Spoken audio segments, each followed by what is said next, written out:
começando. Então vamos avançar aqui. Ora, a gente viu a equação geral, mas lembrando, ela vale para uma massa fixa de gás na amostra. Então, eu vario a pressão, volume, temperatura, mas a quantidade de massa que tem ali na amostra é fixa. E a gente viu que se eu multiplicar a pressão vezes o volume e dividir pela temperatura, eu vou de um determinado estado A, eu vou ter isso igual a pressão multiplicado pelo volume dividido pela temperatura de um determinado estado B. Isso pode ser, por exemplo, o estado A está aqui, ó. Se essa pressão, esse volume corresponder a essa temperatura. Ou qualquer outro ponto aqui dentro desse gráfico. O B pode ser, por exemplo, aqui, ó. E por aí vai. Então eu estou falando de mudanças, de sair desse ponto, chegar nesse ponto, sair desse estado, chegar nesse estado. Então eu estou falando sempre de transformações. Mas e se eu não quiser analisar uma transformação? Se eu quiser pensar num pneu que está lá parado no meu automóvel? Ou então, esse pneu que está sofrendo porque um buraco apareceu ali e ele está perdendo gás. Porque o gás tem essa característica. Ele é fluido, como os líquidos que também são fluidos. Os fluidos são aquelas substâncias que têm capacidade de escorrer, de passar pelos vãos, pelas frestas. Mais diferente dos líquidos, o gás ele tem uma tendência a se expandir. O líquido escorre, mas o volume dele é constante. E o gás não, ele pode ampliar ou ser comprimido. Ele tem alta expansibilidade ou compressibilidade. Então, se eu quiser variar a massa ou determinar a massa que eu tenho ali dentro dessa amostra, eu não posso trabalhar com essa equação. Eu vou ter que trabalhar com a equação sugerida, deduzida pelo tal do Clapeyron. O que ele fez? Ele, partindo da equação geral, imagino que ele transpôs isso aqui para as condições normais de temperatura e pressão. Ora, quais são as condições normais de temperatura e pressão?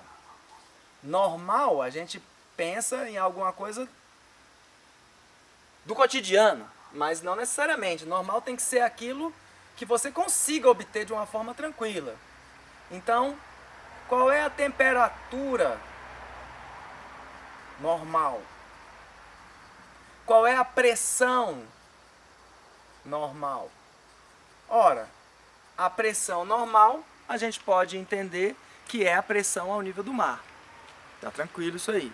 Então, eu posso transpor isso aqui, a pressão na CNTP, eu posso dizer que é 1 atm.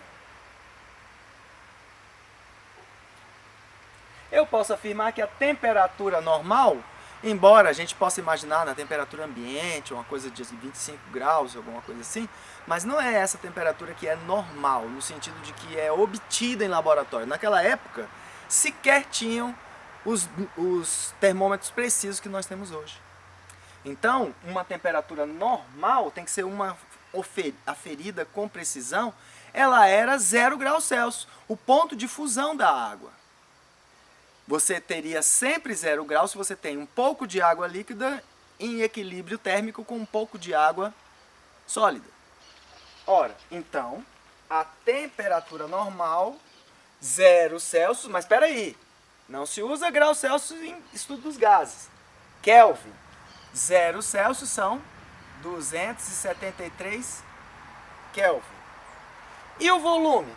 O volume da CNTP é o volume molar. Significa, então, 22,4 litros. Mas espera aí, é 22,4 litros sempre? Não, eu vou ter 22,4 litros se eu tiver 1 mol. Porque se eu tiver dentro da CNTP 2 mols, então essa amostra vai ocupar o dobro do volume. Vai ocupar 44,8 litros. Se eu tenho 2 mols de uma amostra gasosa nas condições normais de temperatura e pressão. Isso a gente viu em cálculos estequiométricos. Mas e se eu tiver N mols, um número de mols que eu não sei, que é exatamente o que eu quero determinar. Ah, então eu vou ter 22,4 vezes N. Então aqui, ó, eu tenho 1 vezes N.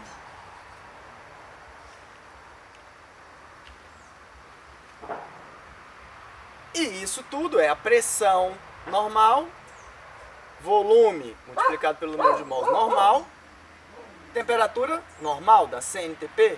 Então isso vai ser igual a pressão, volume, temperatura daquela amostra. Ora, pegue você a fazer essa conta aqui hoje, ou amanhã, ou depois de amanhã, você vai ter sempre o mesmo resultado. 1 vezes 22,4, 22,4, dividido por 273, 0,082. Sempre o mesmo resultado, sempre um valor constante. Esse valor aqui ele é constante. Por isso ela é chamada de constante dos gases e vai ser representado pela letra R. Essa constante vai multiplicar o número de mols, que vai ser igual a pressão vezes o volume sobre a temperatura. E chegaríamos assim na famosa equação do Clapeyron, aonde nós temos que P vezes V é igual ao N de número de mols, ao R, que é essa constante dos gases que a gente acabou de deduzir aqui, R, vezes a temperatura. Essa é a equação de Clapeyron. Essa é a equação geral. Quando que eu uso a de Clapeyron? Quando eu tenho um estado fixo. Fixo no sentido de parado. Não está esquentando, não está esfriando, não está aumentando o volume, não está diminuindo, não está... No máximo estaria alterando a quantidade de mols. Quando que eu uso a equação geral? Que é essa aqui, ó.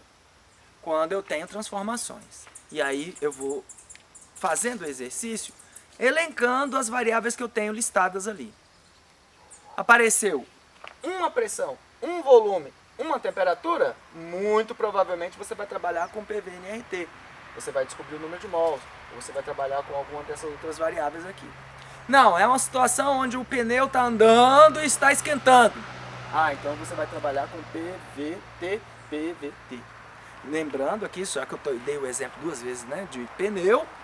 O pneu vai ser PVT, PVT, sendo que o volume é fixo no pneu, tá? Então, vamos fazer exercício, vamos trabalhar com isso aí, porque essa matéria, meus amigos, eu lamento informar, ou será que eu devia dizer, eu fico feliz em informar. Fico feliz em informar que você tem que aprender fazendo exercício, meu querido, fazendo muito exercício, como o cálculo estequiométrico também. Exercício, exercício, exercício. E volto a insistir, também muito próximo de cálculo estequiométrico, é a seguinte afirmação. Não existe prova de química que não tenha estudo dos gases, análise sobre gases, nem tampouco que não tenha cálculo estequiométrico, as duas matérias que a gente tem visto aí nesse tempo de pandemia. Deus permita que isso passe logo. Tudo de bom, fique com Deus, a gente se fala. Valeu!